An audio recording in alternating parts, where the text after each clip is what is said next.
Нерешените комунални услови се секојдневен проблем за жителите од новоизградените стамбени објекти во строгиот центар на Кочани.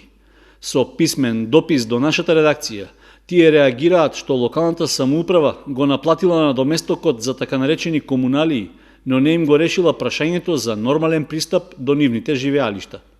Во реакцијата, граѓаните навеле дека соодветно на високите цени за комуналии, надлежните за планско и просторно планирање утврдиле и улица која ќе минува од задниот дел на стамбените згради и ќе ги поврзува со делот од кај трговскиот центар.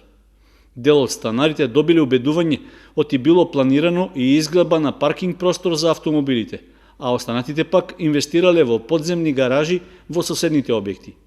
По 2 години од вселувањето, станарите се сведоци на кал во врнежливите и прашина во сончевите денови.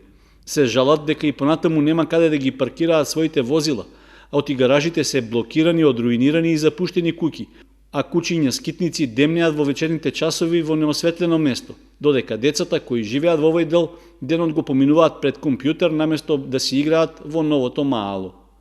Во неколку наврати, инвеститорите реагирале до општината за да се асфалтира оваа улица, но ситуацијата и понатаму останува непроменета, како пред изградбата на стамбените површини.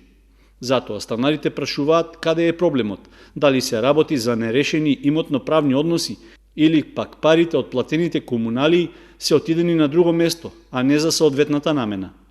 Ако се нерешени имотните односи, граѓаните прашуваат како општината продала градежно земјиште на кое утврдува изградба на стамбен комплекс со улица, а урбанистичкиот план не го реализирала целосно.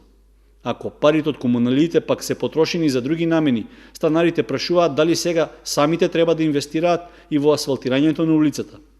На крајот, во писмениот допис, групата граѓани од централното подрачје на Кочани велат дека според изгледот нивната околина наликува на иселени планински села, каде има се повеќе напуштени и руинирани куќи, но кои со новиот проект за враќање од град во село веројатно имаат поголеми шанси да начекаат нов лик, отколку овој дел од градот.